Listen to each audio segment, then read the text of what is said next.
Welcome to my sewing room. Oh, we have such a fun and exciting show for you today. Joyce Drexler will be my guest. Joyce has brought some beautiful quilts and other projects to share with you and with me. And you know what's so much fun about these quilts? There is a wonderful use of all kinds of beautiful threads built into the patchwork quilts. This is one of my favorites. And you know what? I can think that after you get some of the quilting done, your kids will love to do some of this stippling and the outlining, because we've used wonderful gold and shiny and very happy threads on this beautiful Christmas quilt. This quilt just is too much fun. This quilt is a frog quilt, and we have applique frogs and wonderful colors mixed in with the frogs, and then we have stippling done in beautifully colored threads. Just makes it really happy to use a lot of colored threads. Now you want to have some fun. Talk about cute. This little frog vest is wonderful with the metallic threads used on the front, and then I have a special treat to show you on the back. Look, there is a picture, an inset, and there's a very happy machine embroidered frog and some silk ribbon embroidery and double needle pin tucks done in shiny threads. This is truly a magnificent vest. I can just imagine how many people would love this, including me.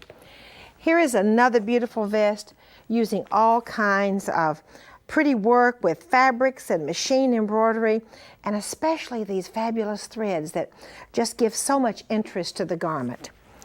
Now today, we're going to be talking about how you make this wonderful vest, which has the cat inset on this side of the vest and wonderful machine embroidery, and the cat has some free motion embroidery on it, and we even have some appliques with the leaves that have been cut out of a fabric. Lots of interesting techniques. Speaking of which, let's go on over to the technique boards and learn how to do the cat vest.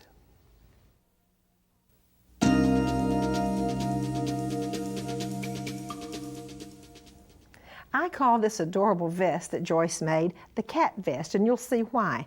It has so many interesting techniques. The fabric over here has a heavy variegated thread that goes around the flowers, 30-weight thread, and then there's some applique over here. But this is what I really want to show you that is so cute.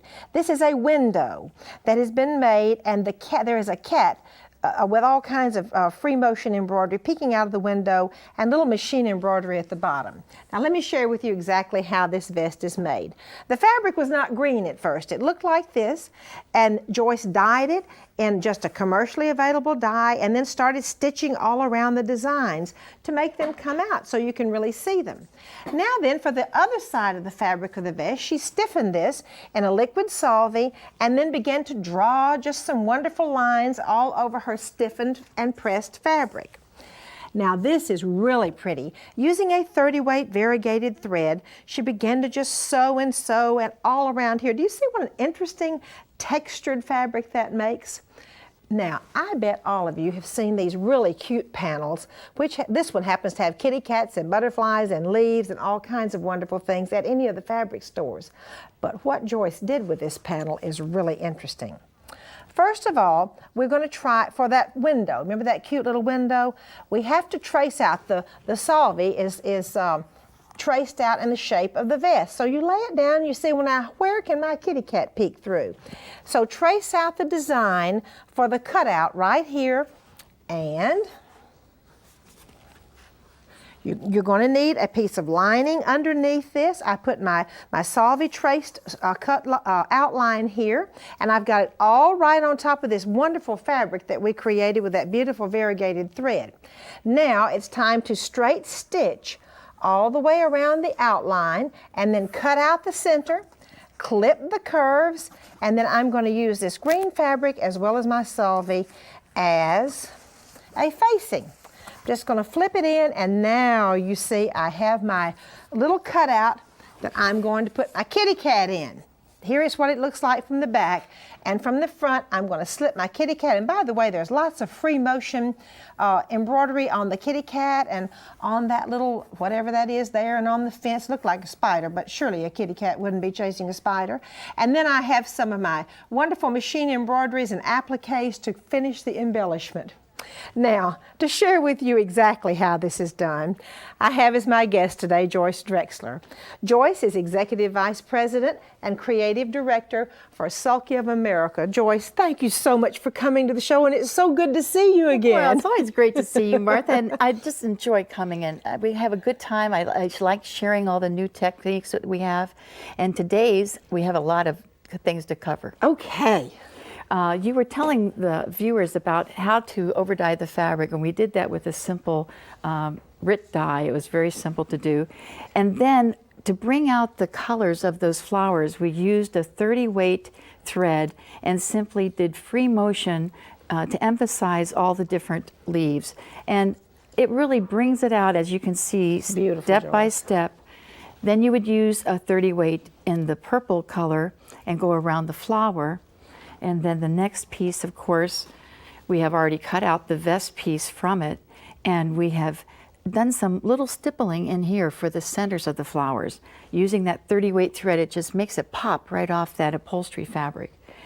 The other part of the vest, like you were telling them, we drew swirls with a chalk marker and simply followed those swirls with a variegated 30-weight thread that is very shiny, and it also just lends that texture to the back of your fabric. To make that hole that we were talking about, that window we call it, it's very simple. You simply lay your lining fabric and your pattern from your salvie that you discussed, and then you clip around it and turn it to the back side to make that nice smooth edge. At this time, I'm going to just slip these off. Just put them down there. And put this one up. Here we have the hole. The creative hole. The creative hole that we made. And you notice that the fabric is still not cut as the vest pattern, because you don't need to do that until you have everything embellished on it, because you want to have as much room to hoop things as you might need to maneuver things around. Now, to do the actual embroidery of the cat, what we did was use free motion, and that means you put it in a free motion hoop. You use the wonderful 40-weight rayon threads to really embellish this, and this just makes this cat motif just pop. Really, really special. Just add a little bit of emphasis to the leaves and that sort of thing. I found that it was really a great panel print to work from, because it had a lot of extra little pieces that I could cut out and add some extra movement to the piece. And this I loved the way you cut and pasted. Of course, it wasn't pasted. It is sort of cut and paste. But it was just like being in an art class looking at this wonderful vest. That's Joyce. right. And you're getting all your art from a pre-printed panel, which makes it easy for anybody. Now, the leaves here, we do have a fusible web on the back, so we're just going to iron those down and then embellish them a little bit. But what I want to talk to you about in depth is how to make those free-form little flowers that you saw at the bottom of the vest. These flowers right here. You know, sometimes people get concerned about embroidering, computer embroidering directly on something, because they're afraid, oh, with all this thickness, it's not going to work out. Well, what you can do is make a floating applique of thread using your computerized embroidery cards. This is one of my cards that I designed, and it's really an inspirational card. It has sayings on the little flowers of different types of flowers, and I have like 20 different flowers included in that. And there's different little, I hope, inspirational and that's types one of my favorite cards, by the way, Joyce. Oh, thank you. Yeah. But what I wanted to show you, a way to get that fabric in there that's really kind of unique, is I have taken the really firm, extra thick salvie, and we have put that into the hoop. And what's really ideal about this extra heavy salvie is you can take a damp towel or sponge and just wet this, and your fabric will stick to it. So if you're working with a fabric that you don't want to have creased, and you don't want to have to add anything to it to hold it in the hoop, this is the way to do it, because now that fabric is stuck there onto that salvie. By just the extra heavy salvie, by just putting a little bit of water. That's it. And it's still very, very firm on the back, which is great. Now, when I did these little designs, the way that you do that is you would hoop it with 3 layers of this soft and sheer like stabilizer and put it in your hoop, and then when you're done you cut away the excess, as you can see we've done here. We like to do this as a practice, Martha. You know, when you first get a card, sometimes you just want to run them off to see what they look like. Yes. So we run them off on this sheer and soft stabilizer, because then if they turn out well, we can use them later as a free open applique of Just thread. hang on to your little collection there. Now the way that you do that, you can do it on the black stabilizer or on the white, and you can cut away the excess with the scissors like we did here, and then after you've done that, if there's a little bit left, you can take a wood burning tool that looks like this, Martha, and you simply touch the edge and it just takes away those little threads that are sticking out, those little fuzzies. Makes it perfect. And it makes it a perfect floating Let me hold that applique. so we won't Sure. burn us. But You just get this at any craft shop? any craft shop Okay. will do that. So that's really what I wanted to cover today with you, is how I made this floating applique from my embroidery card. And as you can see on your beautiful coat jacket pattern, it just really flatters And you it. just stitch that down then? After you've But got all it. these were floating appliques just like you shared with us. Yes. Oh, Joyce, this has been so much fun. And I love the cat vest Oh, with all I'm the so little glad. floating appliques below it. And next, Joyce has a garment construction tip to share with you.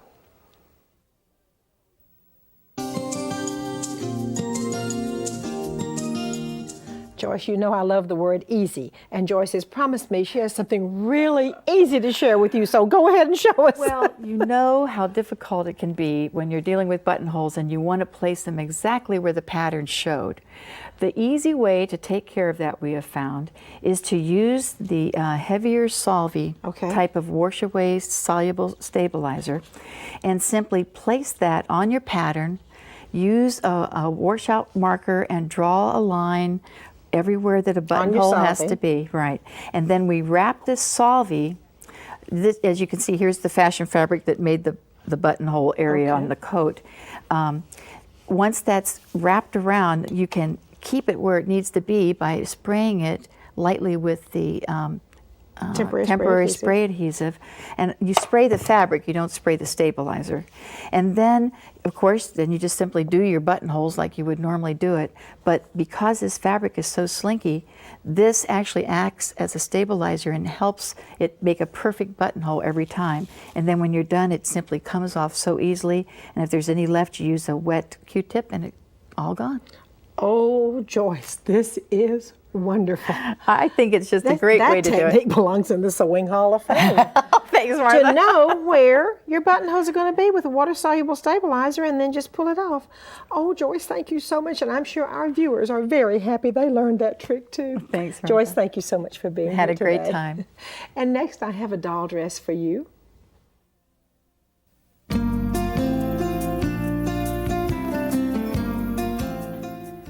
This little doll dress is so spectacular, and it is truly different from any doll dress or child's dress that I've ever seen.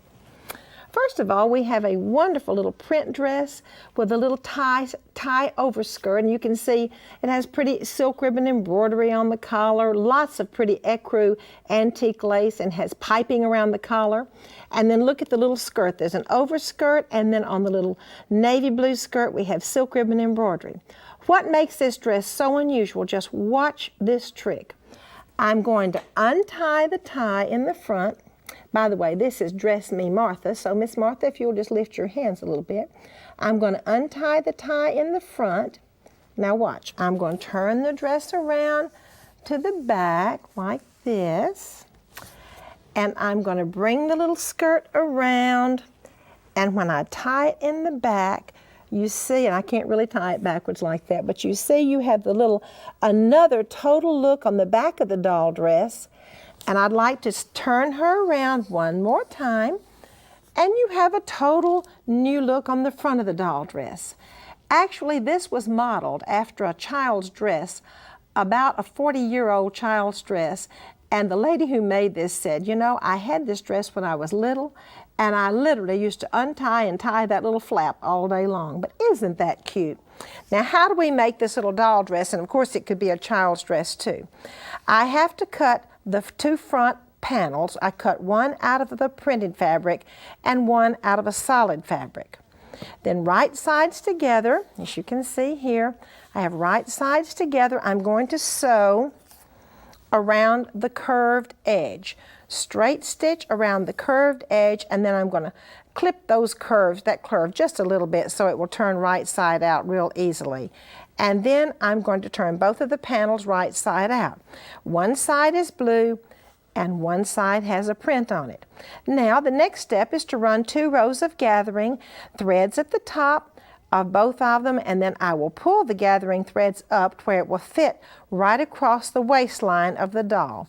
Here I have pulled both of these pieces up, and you see the curved part now is going to meet in the middle. So I'll pull these up really pretty tightly if you're making it for the 18-inch doll such as Dress Me Martha we have over here. Now I cut my waistline pieces, or my sash, and I sew them right sides together. I fold it over along this line until I get to about 2 inches from the edge. Let me show you why I stopped 2 inches. This will be sewn over this part, but I have to have my sash finished. Okay, I've already done this one and turned it right side out, and then we will sew this piece that we did not stitch together. I will stitch it and then flip it over, and it will be a little binding that goes right across this front piece, and then my sash is already finished because that's the way I stitched it. Now then, I will sew this little piece to my front panel, the front skirt. I have the little binding that went on the pieces that go around the curved part, and I have my finished sash. Let me just show you what happens here.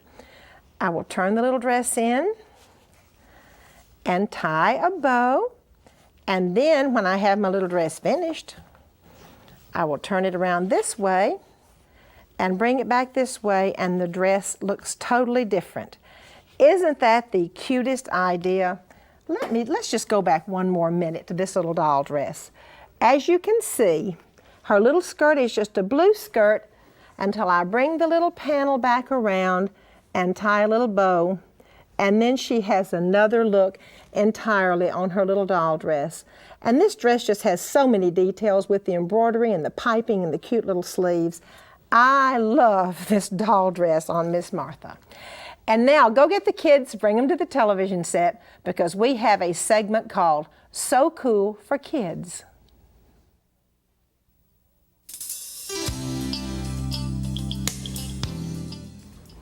I'm so happy to have as my guest today my daughter Joanna. Joanna, what do you have fun for the kids to sew, actually sew themselves today? Today, kids, we are going to sew a pair of shorts that when you finish, they will look like this. They're for your 18-inch doll with the elastic waist. Very simple to make. First, you need to cut out your shorts, and after you cut out your shorts, the pattern will look like this, the material.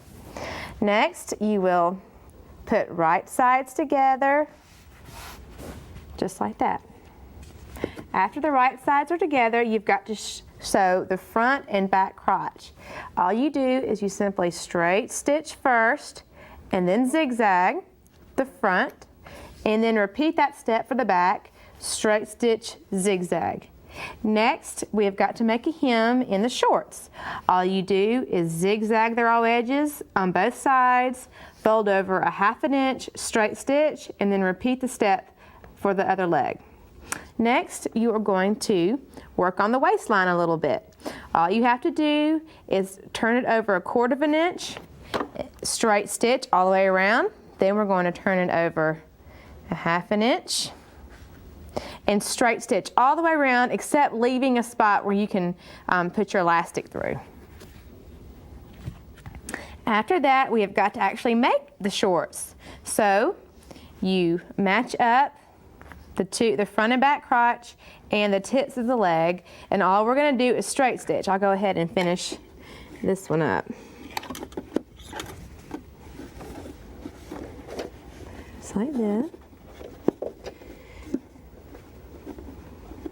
It's kind of small on these little shorts. It's kind of hard. straight stitch. And after you have done that, we now have to work on the elastic. You take your bodkin and you simply put the elastic all the way around, and after it's all the way around, you take the ends of the elastic pieces, put them together and sew. And then once the elastic is sewn together, you pull like this and you just complete it by sewing up the hole.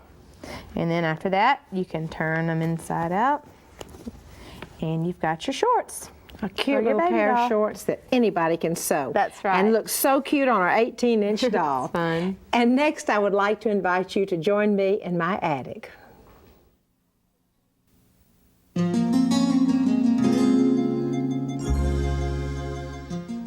I bought this wonderful nightshirt at Portobello Road in London.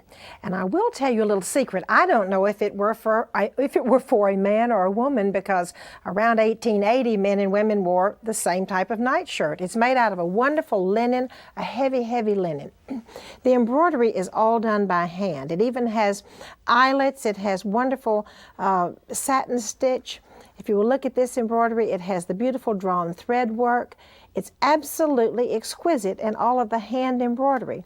Here's an embroidered bird right here. There are flowers and leaves and stems, and it looks like there's even a 4-leaf clover there, and more of the beautiful drawn thread work. I think the sleeves are really very pretty on this nightshirt also. You can see the cuff is turned up with magnificent hand embroidery. And let me just show you. Instead of being gathered onto the cuff, there are pleats that gather the fullness of the sleeve onto the cuff, which I think this is a really pretty cuff. Now the back of the nightshirt is really pretty also. And once again, instead of being gathered, it has tucks or pleats. So I kind of thought really that this looked a little bit like a man's nightshirt rather than a lady's nightshirt because of the tucks. Ladies, I don't know that for sure though.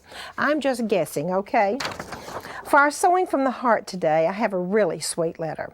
Hi Martha, my name is Diane Joy and I live in Killa, Montana, in the heart of glacier country in northwest Montana.